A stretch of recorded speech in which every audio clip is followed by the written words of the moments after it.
Good morning, my dear students. And today I'm here with the chapter National Movement First Phase. But before starting this chapter, I have a small thought for you, and that is dream for it, wish for it, and then do it. It simply means that you should dream for your goals, wish for them, and work hard to do it and to achieve it. Because always blabbering about things that ये करना है वो करना है ऐसे करेंगे वैसे करेंगे will never help you.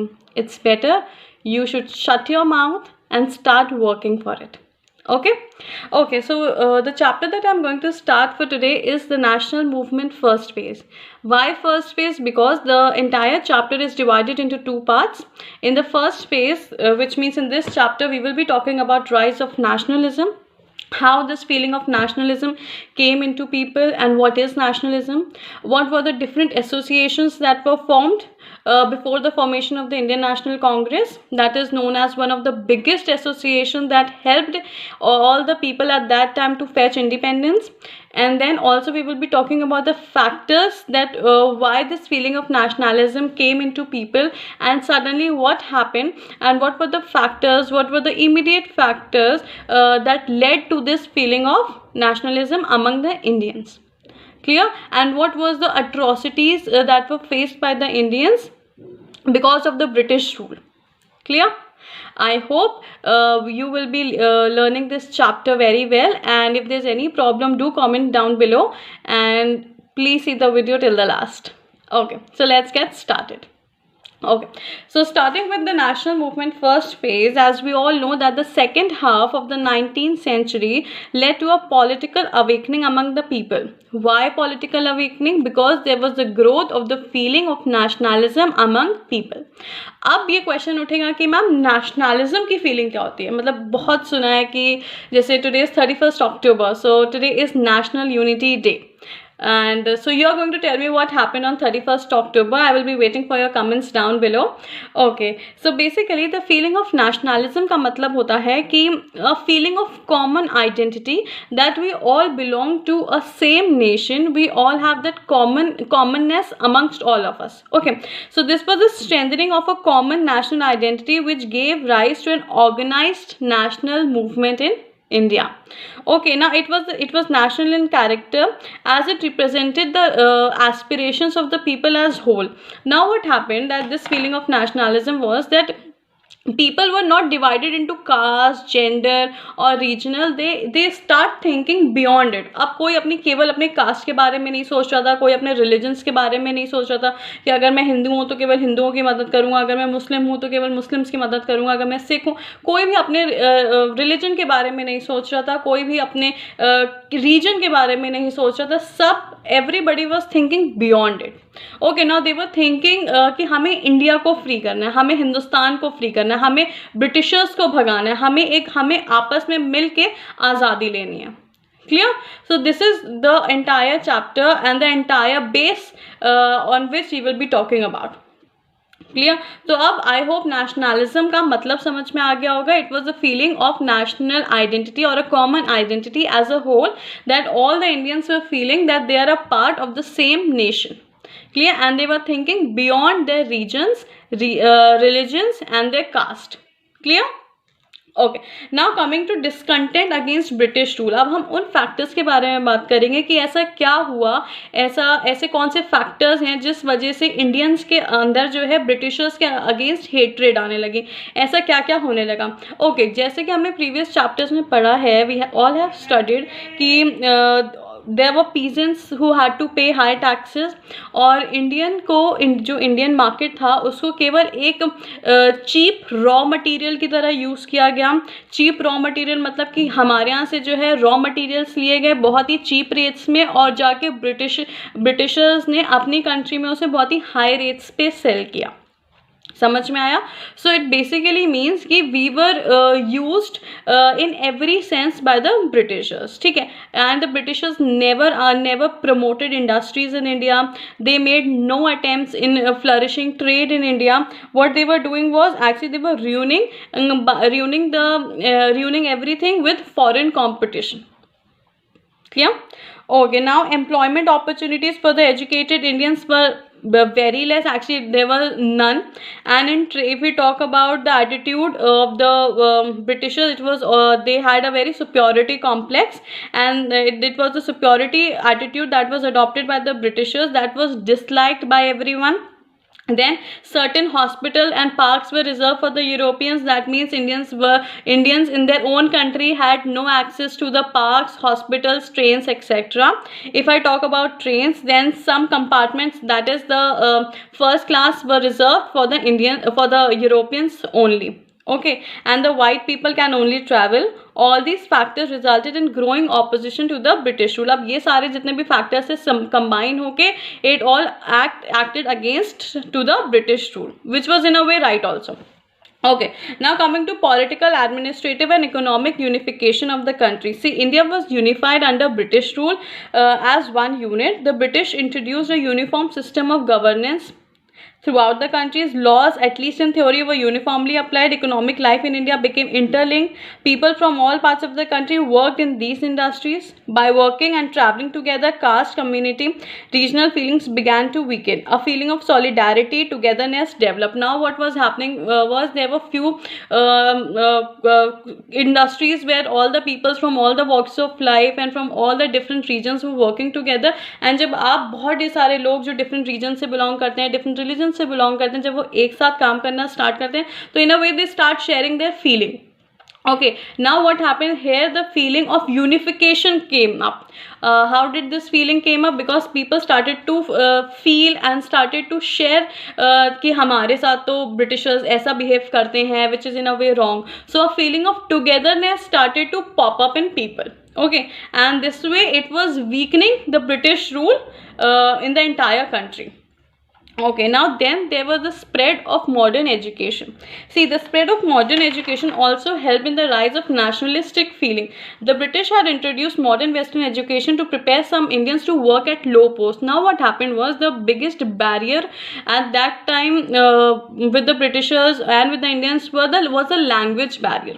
Because India में तो अवधी and different sorts of dialects and languages हमारे यहाँ prevalent थी, अभी भी prevalent हैं, but उस टाइम पे English was very new to the people. Okay, so what Britishers did कि उन्होंने बोला कि ठीक है, हम आपको एजुकेट करेंगे ताकि आप हमारे लिए लो वेजेस पे काम कर सकें और लो पोस्ट पे काम कर सकें.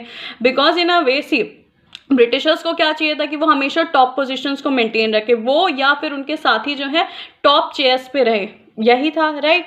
उसके बाद फिर उन्होंने क्या किया कि अब उनको हैंड्स तो चाहिए थे काम करने के लिए, ठीक. तो व्हाट दे डिड, उन्होंने बोला कि ठीक है, we are going to spread education, we are going to educate you.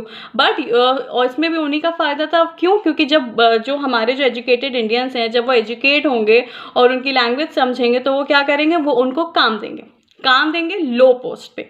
Low post मतलब low wages. So in a way it was a mind game of the Britishers कि कैसे वो अपने हैंड्स और बढ़ाएं, लोगों की तादाद और बढ़ाएं जो उनके अंडर काम करें, और specially Indians. Clear? So this was the main agenda कि ब्रिटिशर्स ने मॉडर्न एजुकेशन को स्प्रेड करने की कोशिश की. Okay, now what happened in a way in return, उनको क्या मिला, इंग्लिश लैंग्वेज. जब लोगों ने इंडियंस ने सीखना स्टार्ट किया तो it became a unifying factor. अब यूनिफाइंग फैक्टर कैसे बना? क्योंकि ब्रिटिश जो इंडियंस थे, जब वो धीरे धीरे इंग्लिश सीख रहे थे या मॉडर्न एजुकेशन को अडेप्ट कर रहे थे और समझने की कोशिश कर रहे थे, तो दे अंडरस्टूड कि ब्रिटिशर्स की जो बातें हैं और जो ब्रिटिशर्स जो चाह रहे हैं वो उनका माइंडसेट समझने लगे. और जो ब्रिटिशर्स चाह रहे हैं which is in a way very bad for the country. Are you getting these points? So in a way the educated Indians understood कि and it became a unifying factor. फिर वो educated Indians बाकी लोगों को बताना उन्होंने start किया कि ब्रिटिशर्स जो है सोची समझी साजिशें कर रहे हैं हम लोगों के साथ. And this way English language came out to be a unifying factor for everyone. Okay, now coming to role of the press. See, the Indian press at that time played an extremely important role in strengthening in the national consciousness. Okay, the newspapers of the period highlighted the anti-Indian policies of the British government and asked the people to unite and work for a common cause. See, at that time, press had an extremely important role to play. How? Because जो press था basically, उसने जो है जो newspapers थे उन्होंने highlight किया the anti-Indian policies, मतलब वो policies जो इंडिया के against हैं, which are being planned by the Britishers. Okay, so all these and the newspapers also highlighted the point that the Indians should be united and to work for the common cause. Okay, both the English and the vernacular press. अब vernacular press क्या होती है? जो जिस region की language है उसमें भी न्यूज़पेपर्स तो छपते ही थे. अब हर जगह इंग्लिश या हर जगह हिंदी तो नहीं आएगा. कहीं पे अवधी होगी, कहीं पे बंगाली होगी, तो डिफरेंट लैंग्वेजेस होंगे, डिफरेंट डायलेक्ट्स होंगे. तो उन लैंग्वेजेस के जो पेपर्स होते थे उनको वर्नाकुलर प्रेस बोलते थे. ठीक है, तो vernacular press became a medium to mobilise public opinion and create a feeling of national bonding. So yes, a press had an extremely important role in unifying the entire country. How? Because it awakened the national consciousness among the people and it told कि जितनी भी policies आ रही हैं वो anti Indian policies हैं, which in a way are going to affect the Indians in all the ways. Clear? Okay, so Britishers क्या कर रहे थे? Britishers, they were making policies to harm the Indians and get all the good stuff for their country. Clear? And now there were few immediate factors also. Now what happened? By the 1870s, the spirit of national identity had taken deep root in the minds of the people. The policies of Viceroy Lord Lytton intensified discontent against British rule. Now there was this person, Lord Lytton. What he did, he removed import duties on British goods, which ruined the textile industry of India, and a large amount of money was wasted on it. Then there was this Vernacular Press Act which came in 1878, which imposed the restrictions on vernacular newspapers. अब क्या हुआ, जब Britishers को समझ में आने लगा कि ये जो प्रेस है, ये जो न्यूज़पेपर्स हैं, ये इन अ वे लोगों को उनकी जो गंदी पॉलिसीज़ हैं इंडियंस के खिलाफ वो इन अ वे बता रही हैं, तो उन्होंने क्या किया, रिस्ट्रिक्शंस इम्पोज कर दिया. वो रिस्ट्रिक्शन क्या था कि कोई भी वर्नाकुलर न्यूज़पेपर सबसे पहले उनके पास आएगा, they are going to read it, और उसके बाद जो है वो सर्कुलेट होगा. इन अ वे वो चेक करना चाह रहे थे कि कहीं पे इंडियंस यूनाइट तो नहीं हो रहे हैं. Are you getting these points? So in this way they imposed restriction on the vernacular, and this came to be known as the Vernacular Press Act of 1878. Clear?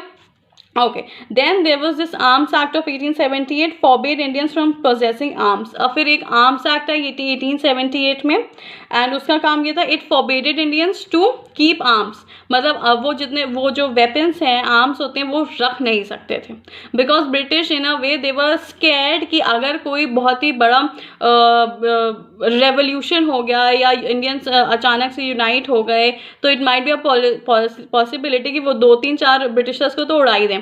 तो for their own safety they forbade Indians from possessing the arms. Okay, now coming to the Ilbert Bill controversy in 1883. Now till now we have understood there were two acts which came in 1878. First, that was the Vernacular Press Act, and the second, it was the Arms Act.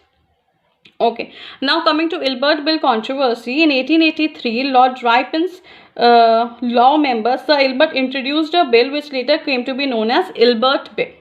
A bill was introduced by Sir Ilbert, and on his name only it is known as Ilbert Bill. Now let's see what was the controversy. It had a provision which gave Indian judges the power to try cases involving Europeans.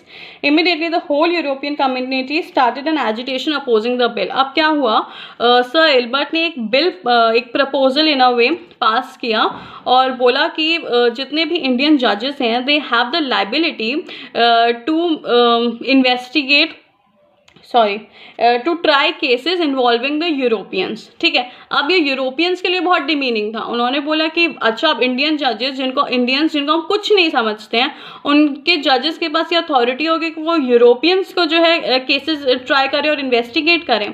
So this whole European community started an agitation opposing the bill. However, the these protests forced the government to withdraw the bill. So in a way, Sir Elbert do thought something good about being a Britisher. He thought something good, but the whole European community started an agitation, and because of which the government was forced to withdraw the bill.